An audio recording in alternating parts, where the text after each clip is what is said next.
Olá, meu nome é Soraya, eu sou médica do SAMU, sou cardiologista também e agora eu vou dar para vocês um curso básico de interpretação do eletrocardiograma. Vamos começar com a anatomia e fisiologia do coração. O coração é o órgão muscular que é localizado no mediastino. A sua parte superior é também chamada de base, encontra-se abaixo da segunda costela.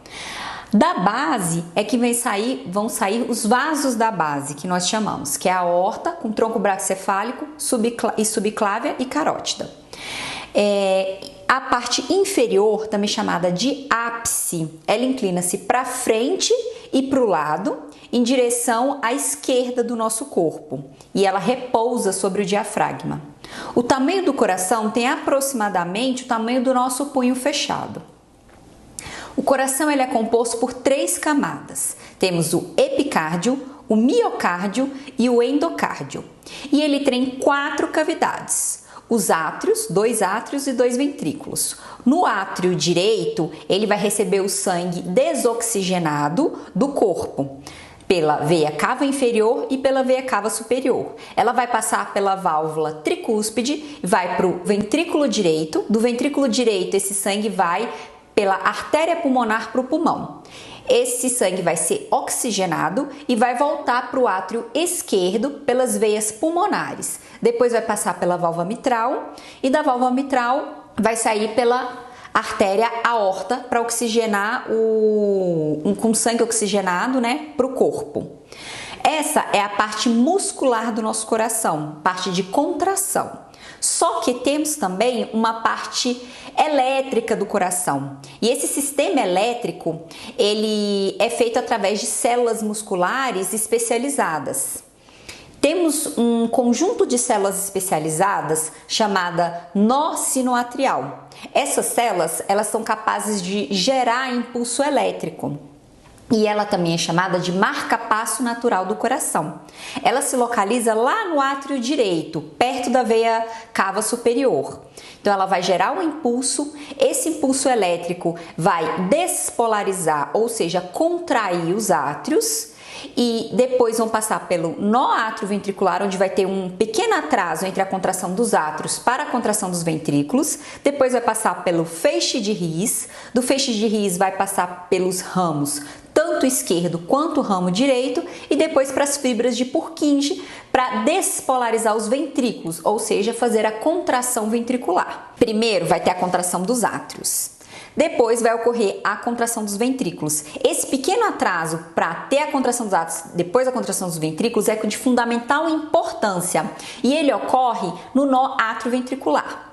Depois a gente vai ficar de olho nessa estrutura, porque quando formos estudar os bloqueios, ele ocorre aí nesse local. O eletrocardiograma, ele é um gráfico que foi inventado para a gente avaliar essa corrente elétrica que ocorre no coração. Então, ele serve para monitorizar essa atividade elétrica cardíaca.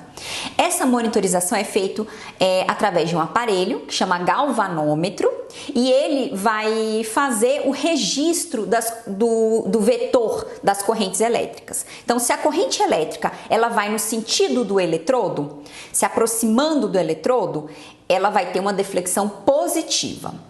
Se a corrente elétrica vai no sentido contrário do eletrodo, afastando-se dele, ela vai ter uma deflexão negativa. E se a corrente elétrica é perpendicular ao plano que está o eletrodo, ela vai ter uma deflexão bifásica. E se não tem corrente elétrica, o galvanômetro fica isoelétrico. E em relação a quais eletrodos, Os eletrodos vão ser o que a gente vai posicionar no paciente. E onde a gente vai posicionar esses eletrodos? Temos uma padronização universal do posicionamento desses eletrodos e esses eletrodos têm que gerar 12 derivações. Serão 6 derivações no plano frontal, que a gente chama. Essas do plano frontal têm as derivações unipolares, que é o AVL, o AVR e o AVF. Temos as derivações bipolares, que precisa de 2 eletrodos para formar essa derivação, que é o D1, o D2 e o D3. E temos mais 6 derivações no plano horizontal, que são localizadas no pré-córdio, e é do V1 ao V6. Aqui nesse slide eu vou mostrar a padronização de posicionamento dos eletrodos. É muito importante a gente saber isso, que para aqui no Distrito Federal, a gente posicionar os eletrodos igualzinho estão posicionando lá nos Estados Unidos, na Europa, em qualquer lugar do mundo. A gente vai ser capaz de interpretar o elétron porque o posicionamento é padronizado. Então, as derivações do plano frontal, elas vão ser posicionadas no seguinte local. No membro superior direito, a gente vai colocar um eletrodo aqui. Esse eletrodo do membro superior direito, normalmente a gente põe no pulso, mas ele também pode ser colocado aqui no ombro, não tem problema, tá? O que vale é o vetor, a localização do vetor. Então, a gente vai colocar um no membro superior direito, outro no membro superior esquerdo, outro no membro inferior direito e outro no membro inferior esquerdo. E onde que vai gerar, né, essas derivações do plano frontal? O D1, ela vai ser do membro superior direito para o membro superior esquerdo. Essa derivação vai ser D1. Aí, do membro superior direito para o membro inferior esquerdo, essa vai ser D2. E do membro superior esquerdo para o membro inferior esquerdo, vai ser D3. O eletrodo que a gente coloca no membro inferior direito, ele vai servir só como um fio terra, tá? Ele não vai gerar uma derivação no plano frontal. O AVR vai ser do membro superior direito, o AVL do membro superior esquerdo e o AVF do membro inferior esquerdo. Já as derivações precordiais, como que a gente vai colocar? Primeiro, a gente vai colocar V1. V1 vamos colocar no quarto espaço intercostal, à direita do osso externo. E como que a gente vai achar o quarto espaço intercostal? Primeiro a gente tem que achar aqui no nosso osso externo o ângulo de Louis. Quando a gente achar esse ossinho, que é o ângulo de Louis, se a gente for pro lado, a gente cai no segundo espaço intercostal. E aí a gente vai contar. Aí depois terceiro espaço intercostal, quarto espaço intercostal. Então, no quarto espaço intercostal, para external à direita, vamos colocar o V1. Depois o V2 no quarto espaço intercostal, para external à esquerda, o V2. Depois a gente vai para o V4. O V4 a gente vai colocar no quinto espaço intercostal, vai descer um espaço intercostal e vai caminhando para colocar a nível da linha hemiclavicular esquerda. Depois, entre o V2 e o V4, no meio, a gente vai colocar o V3. Depois o V5, no quinto espaço intercostal, na linha axilar anterior. Depois o V6, no quinto espaço intercostal, na linha axilar média.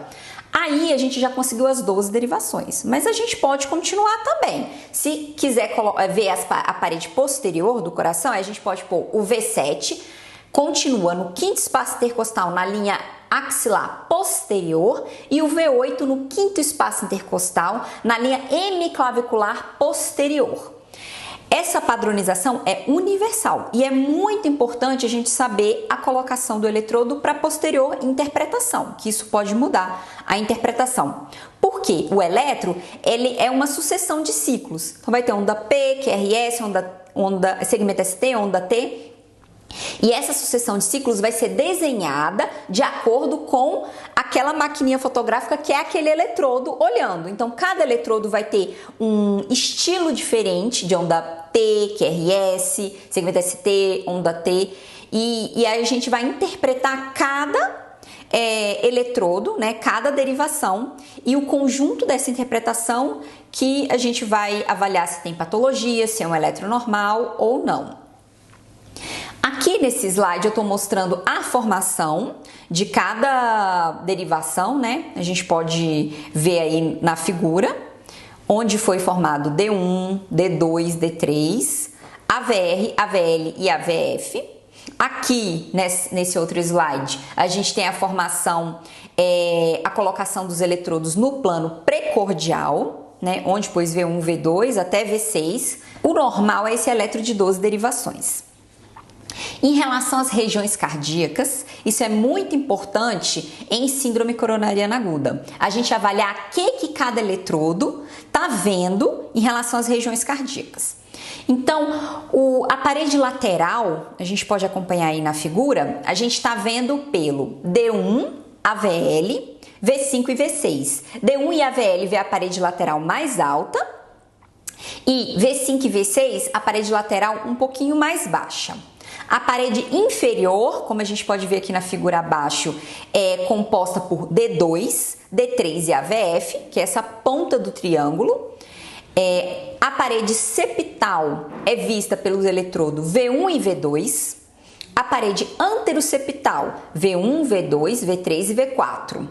A parede anterolateral, V3, V4, V5, V6, D1 e AVL. E quando a gente vê a parede anterior extensa, é de V1 a V6, T1 e AVL. Saber o que cada eletrodo vê no coração é de fundamental importância, principalmente na síndrome coronariana aguda. Normalmente, a gente faz o eletro de 12 derivações. Em casos especiais, a gente pode acrescentar mais derivações. Como eu mostrei para vocês, o V7 e o V8, né, para ver a parte posterior do coração. E também temos o V3R e o V4R, que é quando a gente tem um infarto inferior e está desconfiado que tem acometimento do VD também. Então, o que a gente vai fazer? A gente vai tirar o eletrodo de V3 e vai colocar ele na mesma posição do lado direito, vai ser o V3R. E vai tirar o eletrodo de V4 e vai colocar na mesma posição do lado direito. E aí a gente vai ter o V3R e o V4R. Aqui nesse slide, a gente pode notar que a formação do eletrocardiograma ocorre de acordo com o ciclo cardíaco. Então, quando tem a formação do impulso elétrico lá no nó atrioventricular, que são as células especializadas do coração que formam o impulso elétrico. Esse impulso elétrico vai despolarizar todo o átrio e vai promover a contração atrial. Essa contração atrial vai se refletir no eletrocardiograma como a onda P. Depois vai ter um intervalo que vai ser a passagem do impulso cardíaco no nó atrioventricular. Esse pequeno atraso, esse intervalo, vai ser responsável por contrair primeiro os átrios para depois contrair os ventrículos. Esse intervalo é o intervalo PR, tá? Que é esse segmento PR. Depois a gente vai ter o QRS. O QRS nada mais é que a despolarização ventricular. E esse QRS tem algumas particularidades. Ele pode estar alargado em bloqueios de ramo, né? Então, se o coração passou pelo nó atrioventricular tendo um atraso, aí foi pelo feixe de His, ele tem que passar pelo ramo esquerdo e depois pelo ramo direito. Se tiver algum bloqueio de ramo, esse QRS, ele vai demorar mais para passar o impulso elétrico. Então, vai ter um QRS alargado. Daqui a pouquinho eu vou falar para vocês o que é o QRS alargado.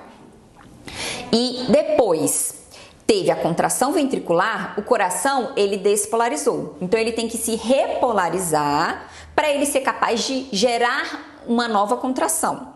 E esse período de repolarização é a onda T que a gente pode ver aí no eletro que eu estou mostrando, que é a recuperação do coração para ele ser capaz de uma nova contração.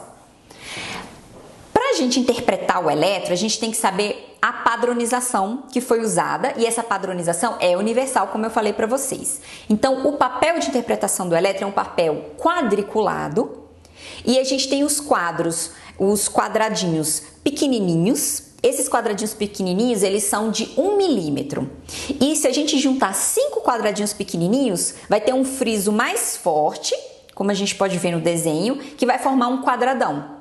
O quadradão é composto por 5 quadradinhos, então ele vai ter 5 milímetros, tá? O eletro, ele vai ser registrado pelo galvanômetro, que é aquela caneta que registra, numa linha horizontal e em relação ao tempo, né? E a velocidade que esse papel vai correndo é uma velocidade padronizada em 25 milímetros por segundo. Então, todo o eletro é assim. Se a gente quiser um eletro, o paciente está muito taquicárdico, por exemplo, e a gente quer que corra mais devagar, a gente tem que mudar no aparelho, mas o aparelho é configurado para correr 25 milímetros por segundo. E cada quadradinho na parte horizontal, que é em relação ao tempo, ele tem 0,04 segundos. E se juntar 5 quadradinhos, né, que é um quadradão, vai ser 0,2 segundos. As linhas na vertical, elas fazem o registro da amplitude. E aí o quadradinho, né, que é de 1 milímetro, vai ter 0,1 milivolts. Tá? Isso é padronizado e é importante a gente saber. Agora eu vou falar de cada onda, como cada onda é gerada. Então, a onda P, ela representa a despolarização. E o que significa despolarização? A contração, tá? Despolarização dos átrios. Ela tem uma duração normalmente de 0,06 a 0,10 segundos e tem uma amplitude, uma altura de até 2,5 milissegundos, que é de 2 quadradinhos e meio. O eixo dos átrios normalmente é entre 0 e 90 graus e a morfologia é uma onda simétrica e arredondada, como a gente pode ver aí no gráfico. As ondas P's, elas vão ditar para ver se o nosso ritmo é sinusal ou não, né? E para o ritmo ser sinusal, a gente tem que ter uma onda P precedida de todo o QRS, e essa onda P tem que ser positiva em D1, D2 e AVF. E se a gente for lá na derivação AVR, a onda P está negativa. E antes de cada QRS, a gente tem uma onda P. Então, estamos diante de um elétron com ritmo sinusal. O intervalo PR, ele é medido do início da onda P até o início do complexo QRS. Ele tem uma duração normalmente de 0,12 a 0,20 segundos. E ele corresponde à despolarização atrial mais o atraso que esse impulso sofre no nó átrio-ventricular, para a passagem desse impulso, né? Já o segmento PR, ele é o final da onda P até o início do complexo QRS. E ele corresponde a esse atraso da passagem do impulso elétrico no nó átrio-ventricular. Coloquei o desenho aí para vocês verem também, tanto o intervalo PR quanto o segmento PR. O complexo QRS, ele corresponde à despolarização dos ventrículos, ou seja, a contração dos ventrículos. Então, QRS, eles não aparecem em todas as derivações. Por quê? Porque vai depender de onde eu estou olhando aquela derivação. Entendeu? Tem eletrodo que vai ter só RS, tem eletrodo que vai ver só Q. Então, assim, dependendo da onde eu estou enxergando, esse complexo QRS, ele vai ser diferente em cada derivação. E o conjunto dessa interpretação é que a gente vai ter que analisar para ver se é um elétron normal ou tem alguma patologia. A duração do QRS normalmente é até 0,10 segundos. Só que ele pode chegar a 0,12, tá? Abaixo de 0,12 a gente diz que é normal. Se tiver acima de 0,12, a gente diz que tem algum bloqueio. Aí a gente tem que avaliar se é bloqueio de ramo direito ou bloqueio de ramo esquerdo. A amplitude, ela vai variar de acordo com a derivação que a gente estiver enxergando. De acordo com o eixo elétrico do paciente, o biotipo do paciente, a idade do paciente, tudo isso faz variar a amplitude do nosso QRS. Normalmente o eixo do QRS é entre 0 e 90 graus, que é o eixo normal. Então, o QRS, ele é predominantemente negativo nas precordiais direitas, V1 e V2, como eu estou mostrando aqui nessa figura que eu mostrei para vocês. Então, a onda S é maior que a onda R. E ele é predominantemente positivo nas precordiais esquerdas, que é V5 e V6, onde a onda R é maior que a onda S, tá? E o QRS, ele nada mais é que uma padronização. Então, se vier uma primeira ondinha negativa, a gente chama de Q. Se vier uma onda positiva, a gente chama de R. E se vier uma segunda onda negativa, é S. Então, por isso que ficou QRS. Quando vai para cima é R, quando vai para baixo, se for no início é Q ou se for depois do R é S, tá? Essa é uma padronização universal do QRS. E em V3 e V4 é uma zona de transição, onde a onda R ela começa a predominar sobre a onda S, que dá pra gente ver aí na figura que eu coloquei para vocês. Aqui é um elétron que eu tô mostrando para vocês, então a gente vai analisar. A gente vê que tem onda P, precedindo todo o QRS, né? Se a gente for olhar a morfologia da onda P, ela é positiva em D1, D2 e AVF, e ela é negativa em AVR. Então, é um ritmo sinusal. Se a gente for contar o intervalo PR, ele é menos de 200 milissegundos, então tá um intervalo normal. Se formos contar o tamanho do QRS, ele tá de 0,9 milissegundos, então tá normal, abaixo de 0,12. Então tá um ritmo sinusal com QRS estreito. Provavelmente um eletro normal. Vamos avaliar o restante, né? Daqui a pouco. Agora vamos falar do segmento ST. O segmento ST é uma linha isoelétrica que vai do final do complexo QRS até o início da onda T. Ele representa o início da repolarização ventricular, porque o ventrículo despolarizou, contraiu, aí agora ele vai se repolarizar. O segmento ST representa esse início da repolarização. A gente tem que ficar bastante de olho no segmento ST, porque quando tiver síndrome coronariana aguda, ele vai se alterar. Ou ele vai ficar para baixo, que é o infra, ou ele vai ficar para cima, que é o supra. E a avaliação do segmento ST depende do ponto J. O ponto J, ele que marca o encontro do final do QRS até o início do segmento ST. Através dele que a gente vai identificar o desnivelamento do segmento ST, se é o infra ou se é o supra. E a gente vai verificar esse desnivelamento em relação ao segmento PR. A gente vai tomar de base o segmento PR como a linha de base, e se esse ponto J estiver acima, vai ser supra, como na figura A, mostrando aí para vocês no slide, ou o infra, como a figura B do slide, ou o infra como a figura C aí do slide. A onda T, ela vai corresponder à repolarização dos ventrículos, que é ele voltar ao estado inicial, após a contração. Então, a morfologia da onda T é ligeiramente assimétrica e ela vem sempre após o QRS, o complexo QRS. A amplitude é de cerca de 30 a 60% da onda R. A onda T, ela tem que ser positiva em D1, D2, V3 a V6. Ela tem que ser negativa em AVR e ela é variável, pode ser tanto positiva quanto negativa nas derivações D3, AVL, AVR, V1 e V2. Pode variar tanto de acordo com o biotipo da pessoa, com o sexo, com a idade, ela pode ser variável. Então aqui eu estou mostrando para vocês essa primeira parte, uma onda T apiculada e positiva, tá? Aqui nesse outro, uma onda T negativa. Ondas T apiculadas, elas podem falar a favor de uma isquemia aguda.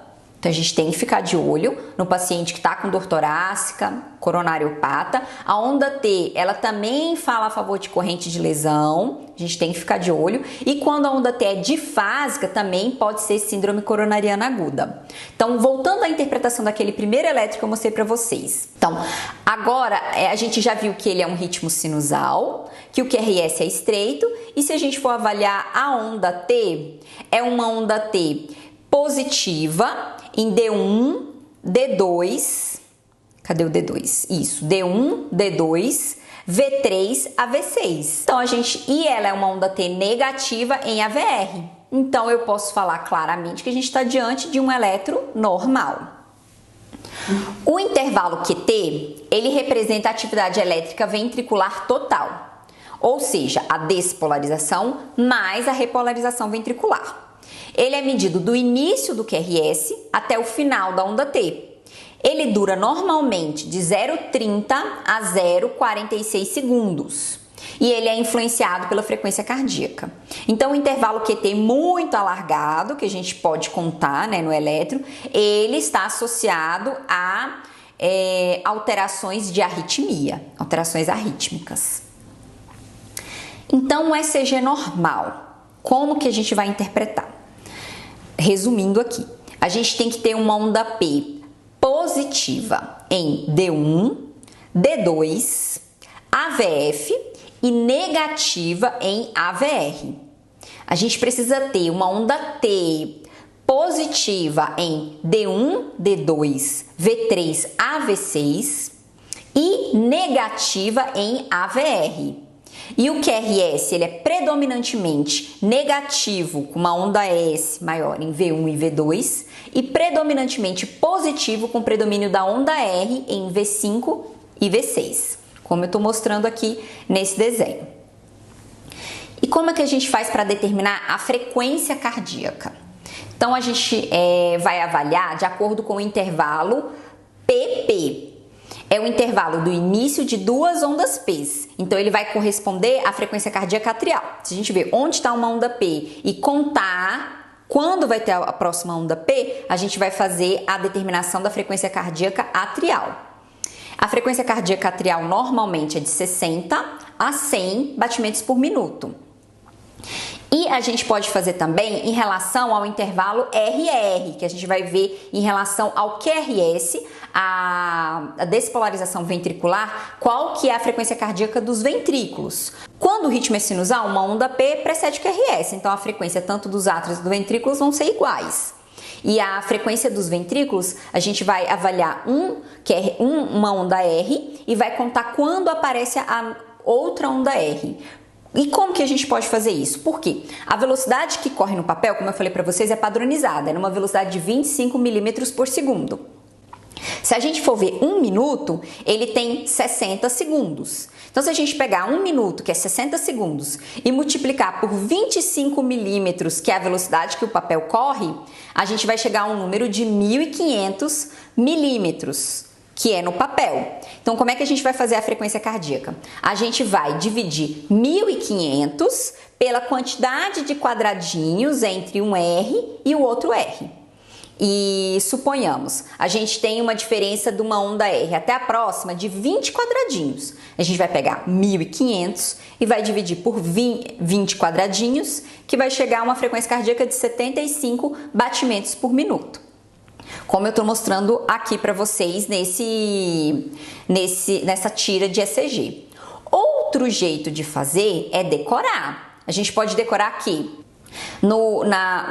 Teve o QRS, aí passou um quadradão, aí vai ser uma frequência de 300. 2 quadradões, 150. 3, 100. 75, 60 e assim por diante. Mas isso nada mais é do que eu pegar 1.500 e dividir por 5, depois 1.500 dividir por 10, 1.500 por 15, entendeu?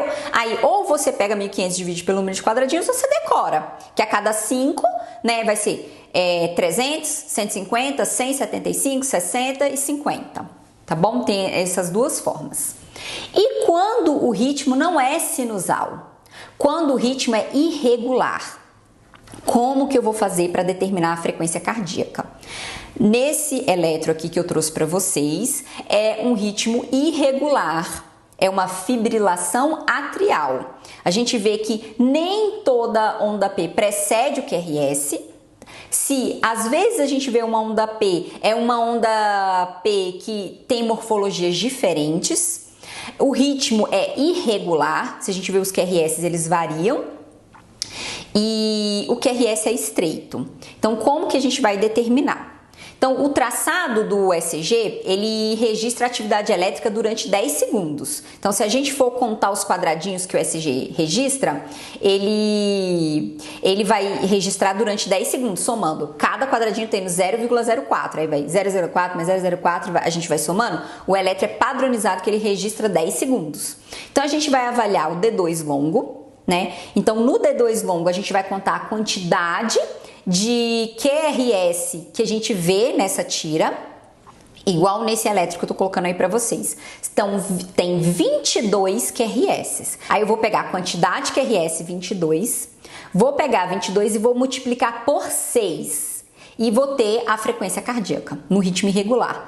E da onde eu tirei isso? Então, da padronização. A velocidade do papel corre em 25 milímetros por segundo. A gente pegar 1 minuto, a gente tem 60 segundos. E como ele registra 10 segundos, aí eu pego 60 dividido por 10, dá 6.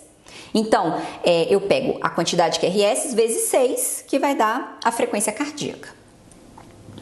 Então, por que eu estou dando essa aula inicial de interpretação do eletrocardiograma? Para a gente justamente avaliar o eletrocardiograma nas urgências cardiológicas. Nesse curso que a gente está dando para vocês, vai ter aula de cada uma dessas urgências, então eu não vou entrar aqui, mas essa aula vai servir de base para a gente interpretar. Então a gente vai ver o bloqueio atrioventricular, por exemplo. Se a gente for pensar, o que é o bloqueio atrioventricular? É o impulso elétrico que foi gerado lá nos átrios, no nosso sinusal, e quando ele foi passar por ventrículo, ocorreu algum erro que teve um bloqueio aí nessa passagem. Aí esse erro pode ter acontecido um atraso dessa condução e o intervalo PR, que é o intervalo que vê a despolarização do átrio até o complexo QRS, que tem que ter até 200 milissegundos. Se ele tiver mais que 200, a gente vai ter um bloqueio de primeiro grau, que foi só o atraso. Quando uma onda P não gerar um QRS, aí a gente vai ter os bloqueios de segundo grau, que pode ser uma OBS tipo 1, uma OBS tipo 2, que a gente vai ter nas aulas. E quando está totalmente dissociado, o átrio ele bate numa frequência e o ventrículo numa outra frequência, porque o bloqueio ocorre totalmente, o nó atrioventricular está com uma lesão permanente, então o átrio vai bater numa frequência e o ventrículo, alguma célula do ventrículo vai gerar um impulso e vai bater em outra frequência. Então esse vai ser o BAVT, o bloqueio atrioventricular total, que vai ter aula disso. Outra coisa que a gente tem que identificar é o infarto agudo do miocárdio. Então, no infarto agudo do miocárdio, a gente vai avaliar o segmento ST, a partir do ponto J. Então, tomando de nível o segmento PR. Então, em relação ao segmento PR, esse ponto J com o segmento ST tá para cima? É supra. Tá para baixo? É infra. Tudo fala a favor de síndrome coronariana aguda. E vamos avaliar também a repolarização ventricular. Então, a onda T, tá uma onda T apiculada, fala a favor de isquemia aguda. Uma onda T negativa também fala a favor de isquemia. Então, é isso que a gente vai avaliar e vai ter aula disso.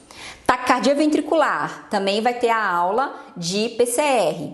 A taquicardia ventricular, a gente não vai conseguir identificar onda P.